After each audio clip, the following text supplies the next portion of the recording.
നമ്മളിവിടെ ഹർഷിലിൽ എത്തിയിട്ടുള്ള മാധ്യമപ്രവർത്തകരെയും താഴെ തിരിച്ച് ഉത്തരകാശിയിലേക്ക് എയർലിഫ്റ്റ് ചെയ്യാമെന്ന് കരസേന തന്നെ വ്യക്തമാക്കിയിരിക്കുകയാണ്. അവരുടെ Mi-17 വളരെ വലിയ ഹെലികോപ്റ്ററാണ്, അതിപ്പോൾ താഴേക്ക് വന്നുകൊണ്ടിരിക്കുന്നു.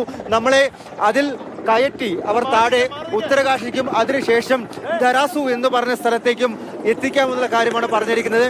നമ്മൾക്ക് ആ പോകാനുള്ള ഹെലികോപ്റ്റർ Mi-17 എന്ന ഇന്ത്യൻ ആർമിയുടെ ആ പടുകൂറ്റൻ ഹെലികോപ്റ്ററാണ് ഇപ്പോൾ ലാൻഡ് ചെയ്തുകൊണ്ടിരിക്കുന്നത്.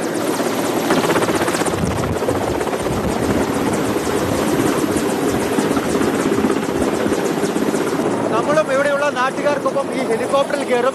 ശേഷം കരസേന തന്നെ താഴേക്ക് ധരാസു എന്ന് പറഞ്ഞ സ്ഥലത്തേക്ക് നമ്മളെ എത്തിച്ചു തരും. ഇവിടെ ഒരുപാട് ആളുകൾ ഇരിക്കുകയാണ്, ഹെലികോപ്റ്ററിനകത്തേക്ക് കയറാൻ വേണ്ടി ഇരിക്കുകയാണ്. നമ്മളും ആ കൂട്ടത്തിൽ തന്നെ ഉണ്ട്. ഓരോരുത്തരും ലൈനായി ക്യൂ പാലിച്ചാണ് അകത്തേക്ക് കയറുക.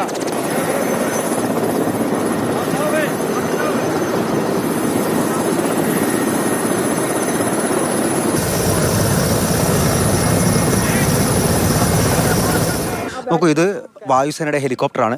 സമാനമായി തന്നെ സിവിൽ ഏവിയേഷൻ്റെ, അതായത് ഉത്തരാഖണ്ഡ് സർക്കാർ ലീസിനെടുത്ത സിവിൽ ഹെലികോപ്റ്ററുകൾ ധാരാളമുണ്ട്. അതും സർവീസ് നടത്തുന്നുണ്ട്. അത് ഉത്തരകാശിയിലേക്കാണ്. ഇതിപ്പോൾ വലിയ ഹെലികോപ്റ്റർ ആയതുകൊണ്ട് തന്നെ, വായുസേനയുടെ വലിയ ഹെലികോപ്റ്റർ ആയതുകൊണ്ട് തന്നെ അത് ധരാസുവിൽ ഈ എയർഫോഴ്സ് വിമാനങ്ങളും എയർഫോഴ്സ് ഹെലികോപ്റ്ററുകളും ലാൻഡ് ചെയ്യുന്ന അവിടെയാണ് ഇപ്പോൾ നമ്മളെ ഇറക്കിയിരിക്കുന്നത്. ഉത്തരകാശിയിലും സമാനമായിട്ടൊരു ഹെലിപാഡുണ്ട്. അതുപോലെ തന്നെ വലിയൊരു ഹെലിപാഡ്, അതായത് ചിനൂക്ക് അടക്കമുള്ള വിമാനങ്ങൾ ഹെലികോപ്റ്ററുകൾ ഇറങ്ങാൻ സാധിക്കുന്ന ജോളി ഗ്രാൻഡ് ഡെറാഡൂണിലുമുണ്ട്. ഈ മൂന്നിടങ്ങളിലാണ് പ്രധാനമായിട്ടും ഇവാക്വേഷൻ കേന്ദ്രീകരിച്ചിരിക്കുന്നത്. Right now the focus is to recover the people who've been buried and to provide relief supplies to the people who've been cut off in the villages. And for the same we are using the latest technologies available. We are using radars, we are using drones, we are using sniffer dogs and specialized engineer equipment. ഇവിടെ എത്തിക്കഴിഞ്ഞാൽ പരിക്കേറ്റവർക്കും അതുപോലെ കുടുങ്ങി കിടക്കുന്നവർക്കും എല്ലാം വേണ്ടി സജ്ജീകരണങ്ങളും തയ്യാറാണ്. ഇത് ambulance ഉൾപ്പെടെയുള്ള കാര്യങ്ങളുണ്ട്. അതുപോലെ തന്നെ മറ്റ് വാഹനങ്ങളും എല്ലാം ഉണ്ട്. ഇവിടെ നിന്നും ആവശ്യമുള്ളവരെ ആശുപത്രിയിൽ എത്തിക്കും.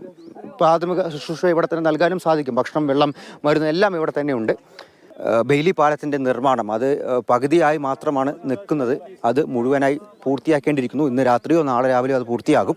പിന്നെയും മുന്നോട്ട് ഒരുപാട് തടസ്സങ്ങൾ കിടക്കുന്നുണ്ട്. അതെല്ലാം പൂർത്തിയാക്കി വാഹനങ്ങൾ കൂടി പെട്ടെന്ന് തന്നെ ധരാസുവിലേക്കടക്കം എത്താൻ സാധിക്കും എന്നുള്ളത് തന്നെയാണ് ഏറ്റവും പ്രധാനപ്പെട്ട കാര്യം.